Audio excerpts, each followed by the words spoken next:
Well, TJ, you left nothing to chance this time. Not a close decision at all. I mean, how did you feel about your performance, getting in there and really putting, closing the chapter on this with H.E.A.T? You know, I felt good. I was definitely confident going into the decision, but you always got that bad feeling in your gut when you're going to the judges. You know, I don't like to leave it in the hands of the judges, but H.E.A.T's a tough guy. You know, I know he's a counter puncher. He throws big power, and I couldn't be overly aggressive and get careless. You know, so I had to fight him smart, looking for the finish. He can take a punch. You know, I hit him with a hard right head kick that I thought was going to put him out, but you know, he's a tough guy.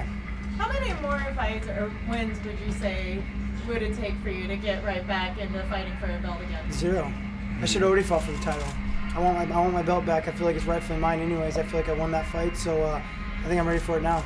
Was there any discussion at all about a rematch? Obviously, I mean, he went with the favorite fight right away, but, you know. Yeah, there was definitely discussion. I went and met with the UFC, and they thought I won that fight, you know, and so I thought I had it on lock that I was going to get the rematch, but unfortunately it didn't go down that way, you know. It was Uriah's turn. They figured that, you know, his name carried him into a title fight, so you got to roll with the punches. I got to get a win back over a guy that I lost to 3 years ago that I felt another split decision that I shouldn't have had. So you think next should be definitely the title shot? 100%, yeah. I'm shooting for that title. What's different in the rematch with Dominick? You know, I got to go in there and do the same thing, just a little bit better. You know, like I said, I feel like I won that fight. There's things I definitely got to change up. You know, no matter with what fight. This fight here, you know, there's definitely things that I should have done better. You know, I should have finished him. You know, there's definitely I'm a better fighter than that even, and I'm going to go in there and prove that when I get my title shot. Was there anything that surprised you in the fight with the Sun Sow in the rematch? No, it's kind of expected. You know, he threw some kicks, some good kicks, some good spinning heel kicks and stuff. They were pretty fast, but we trained for all that. You know, trained to counter his kicks and knew he's a counter fighter. I had to stay outside of his power and touch him up a little bit. You know, not go in there for the big punch.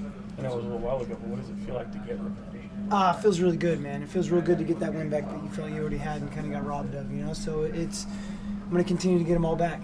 Does it feel like it comes in a good time where, like you said, you're looking ahead, you want that rematch again? Yeah, I mean, I'm looking ahead now. I mean, I definitely wanted to during camp, but it was hard. You know, I had to make sure to focus on H.E.A.T. You know, I wanted to think about fighting for that title, but I had to make sure to take one step at a time, really focus on H.E.A.T. because if I looked past him, you know, I would have lost this fight. Being a Sacramento guy, they're opening a brand new arena in October. Is that something you'd like to help Chris in right there? That'd be awesome, man. I mean, absolutely. I mean, it's very close to home. You know, Angels Camp's about an hour and a half from Sacramento, where I grew up, and so my whole hometown would be there. So it'd be awesome. Yeah. It seems like if Dominick defends his title next, they'll be on that UFC Vancouver card. That's kind of, you know, I know they wanted to add a, you know, championship his fight. Next title fight's going to be in Vancouver, you think? Possibly. Well, then I'm going to be in Vancouver. That's what I was going to say. You know, well, I was going to ask because you're supposed to fight in Montreal against Barao, and that didn't happen. Is fighting in Canada something you're pretty excited about? I fought in Montreal also against Issy Tamura when George St-Pierre fought Nick Diaz. So it's they're huge. I mean, they're huge fans up there. Canadians, they love their MMA, and you know, I get recognized more in Canada than anywhere else almost. So. Have you ever been to Vancouver before? I've never been to Vancouver, no. TJ, can you talk about the evolution of your striking? I mean, you know, you gave so many different looks tonight, some different feints, and you had some like hand gestures. You was giving different levels for the eyes. Was this all part of the plan and just part of the evolution of your striking? I guess I didn't even know I was doing it. I guess a couple people afterwards told me I was moving my hands around all crazy. Everyone loved it, but.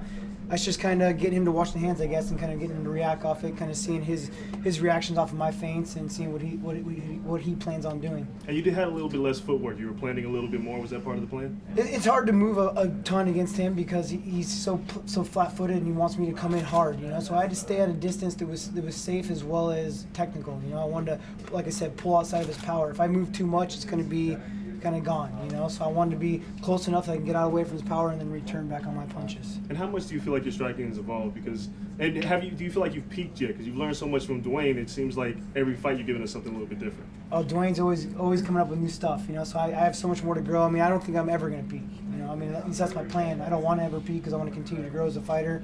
I've been traveling the world, learning from new people as well. I went up to TriStar a little bit and went up there to learn from Faraz and George St-Pierre and all the guys up there.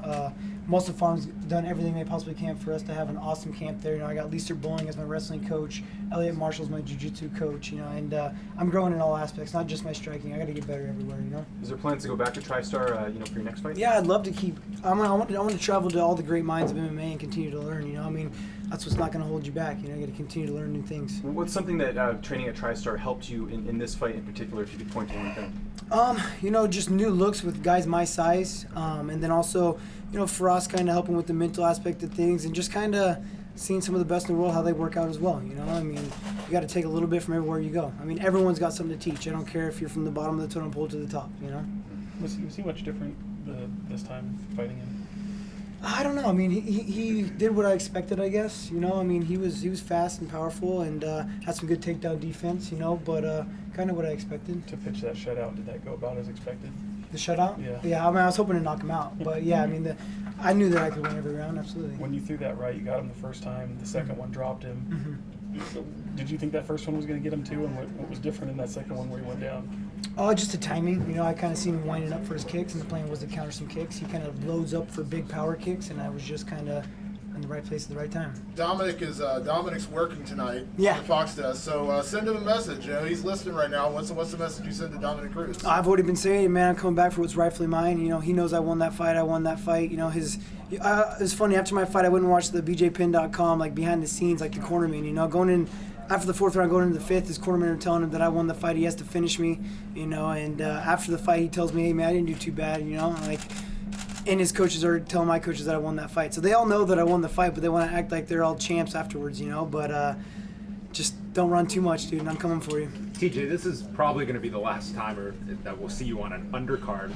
What was it like in the preparation where not all the focus was on you in the main event? You got to focus more so just towards the actual fight. Was this a drastic change for you? It was nice, man. I mean, the last 4 fights have been title fights, and they've all been a lot of tension and a lot of drama. And so it's kind of nice to be able to just focus on my opponent, focus on myself getting better, and get back to the sport that I love, you know, rather than talking all the crap and having to sell it. You know, it's more of just the true martial artist and loving the sport. You mentioned Muscle Farm a little while ago. Yeah. And how they've been helping you.